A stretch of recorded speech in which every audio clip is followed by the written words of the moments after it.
मजदूर किसान एकता जिंदाबाद। दुनिया भर के मजदूरों, दुनिया भर के मेहनत कशों, साथियों, आज अंतर्राष्ट्रीय महिला दिवस है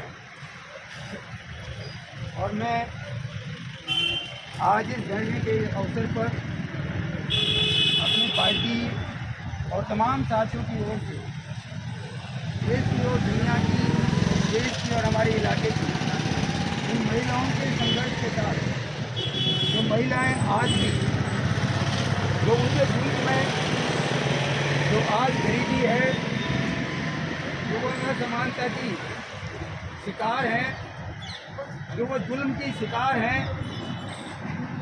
शोषण की शिकार हैं और उनकी जो मांगे इसके लिए वो लड़ रही है। मैं अपनी पार्टी की ओर से, मेरी ओर से उनको आज के इस अवसर पर शुभकामनाएं देता हूं, उनके संघर्ष की जीत की कामना करता हूं। दरअसल ये आंदोलन केवल महिला आंदोलन नहीं है, ये आंदोलन पूरे मानवता को एक नया मानव समाज बनाने के लिए, क्योंकि ये गाड़ी के जो दो पहिए हैं, जब तक दोनों पहिए बराबर बैलेंस से नहीं चलेंगे गाड़ी ठीक चल नहीं सकती और अपने मुकाम पर पहुंच नहीं सकती। इसलिए यह आंदोलन हम सबका आंदोलन है और मुझे इस बात की कहते हुए खुशी हो रही है कि पूरी दुनिया में इस आंदोलन की जो शुरुआत हुई है वो अमेरिका में इस बात को लेकर के हुई है कि जो महिला मजदूर हैं उन महिला मजदूरों को भी बराबर का वेतन मिले, उनको रोजगार मिले। तो ये महिला मजदूर आंदोलन जो है वो दुनिया के मजदूर आंदोलन का हिस्सा ही शुरुआत से ये हिस्सा रहा है और ये 1908 की बात है। फिर 1911 में पूरे दुनिया में अंतर्राष्ट्रीय महिला दिवस मनाया जाने लगा। इसका मतलब 100 साल से अधिक हो चुके हैं। और फिर रूस के अंदर कॉमरेड लेनिन जो मजदूर आंदोलन के नेता और शिक्षक थे, उन्होंने ये घोषणा किया कि पूरे दुनिया का मजदूर इसको अंतर्राष्ट्रीय स्तर पर मनाएगा। और उसके बाद यूएनओ ने, संयुक्त राष्ट्र संघ ने 1977 में इसको पूरे दुनिया में अंतर्राष्ट्रीय महिला दिवस के रूप में मनाने का फैसला किया। पर ये एक बात है, सिर्फ मैंने इसलिए कहा है कि संघर्ष कभी बेकार नहीं होता।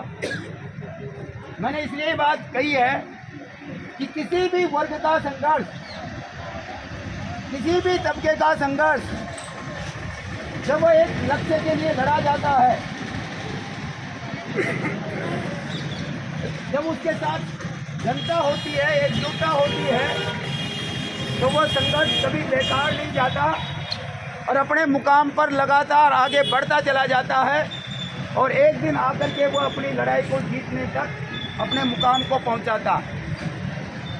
ये एक सबक है और वो सबक हमें यहाँ पर इस जेके के श्रमिकों के जो हकों की लड़ाई है, उस लड़ाई में भी ये सबक हमारे सामने है कि संघर्ष कभी बेकार नहीं जाता, एकजुट संघर्ष अपनी जीत तक पहुँचता है। इसीलिए इस आंदोलन को हमें एकजुट होकर के जीत तक, मुकाम तक पहुँचाने के लिए इसको और मजबूत करने की ज़रूरत है। और उस लड़ाई में मार्क्सवादी कम्युनिस्ट पार्टी का लाल झंडा भी आपकी इस लड़ाई में पूरी तरह से तय दिल से आपके साथ कंधे से कंधा मिला करके आपके साथ चलेगा। और मैं समझता हूँ ये मजदूरों का आंदोलन एक कोटा की आम मेहनत का पीड़ित जनता का आंदोलन है और हर पार्टी को, यहाँ पर मैं हर पार्टी की बात कर रहा हूँ, जो भी राजनीतिक दल जो कसम खा करके जनता के हित के लिए लड़ने की बात करता है, जो कसम खा करके इस देश, हमारे देश की, प्रदेश की और इस इलाके की और खास तौर से हमारे उन पीड़ित मजदूरों की आंदोलन के साथ में अपनी हमदर्दी जताना चाहता है तो उसको इस जगह पर मजदूरों के बीच में आकर के आपके साथ में एकजुटता प्रकट करना चाहिए। तब हम समझेंगे कि सचमुच में वो सारी पार्टियां गरीब के साथ है, मजदूर के साथ। मैं अब तक क्या करूँगा, यदि राकेश जैन जो हमारे शहर के अध्यक्ष हैं, यदि वो ये कहते हैं कि ये आंदोलन जायज है, यदि ये कहते हैं कि ये आंदोलन बहुत महत्वपूर्ण है, यदि ये कहते हैं ये मजदूरों का जो जायज आंदोलन है, इस आंदोलन में निश्चित तौर पर उनकी जीत होगी और अराफात वो यहाँ से भागेगा। तो मैं समझता हूँ कि अराफात को जल्दी से जल्दी भगाने के लिए सरकार जो काम करे तो करे, लेकिन भारतीय जनता पार्टी को एक दिन आकर के राकेश जैन के नेतृत्व में यहाँ पर इन आंदोलन के साथ सॉलिडरिटी एकजुटता प्रकट करने के लिए आना चाहिए। ये मेरा निमंत्रण है। आप जाकर के बोल दीजिएगा किसी कि आपको निमंत्रण है कि आप आइए हमारे बीच में और हमारे साथ हैं तो हमारे आंदोलन का समर्थन कीजिए। क्यों नहीं आ सकते? ये आंदोलन किसी पार्टी का नहीं है, ये आंदोलन मेरी सीपीएम का नहीं है। त्रिपाठी जी यहाँ पर बैठे हैं, मेरे बहुत सम्मानीय, मैं शुरू से उनकी बहुत आदर करता रहा हूँ। उनके राजनीतिक मतभेद भी रहे सीपीएम से, लेकिन उन्होंने कभी भी लाल झंडे के साथ गद्दारी नहीं की। ये राममूर्ति त्रिपाठी का इतिहास है। इसलिए अलग विचारधारा के हो सकते हैं, किसी की अलग सोच हो सकती है। कोई बीजेपी को वोट दे सकता है, कोई कांग्रेस को वोट दे सकता है, कोई बहुजन समाज पार्टी को वोट दे सकता है, कोई कम्युनिस्टों को वोट दे सकता है। लेकिन यहाँ हम सब एकजुट एक सूत्र में मजदूरों की हक हकूक की लड़ाई लड़ रहे हैं। या कोई राजनीतिक लड़ाई नहीं लड़ रहे, हम कोई राजनीतिक स्कोर हासिल करने के लिए नहीं लड़ रहे कि हम जीत जाएंगे तो बीजेपी हार जाएगी, हम जीत जाएंगे तो विधायक हार जाएंगे। इन विधायकों को भी चाहिए, क्यों नहीं?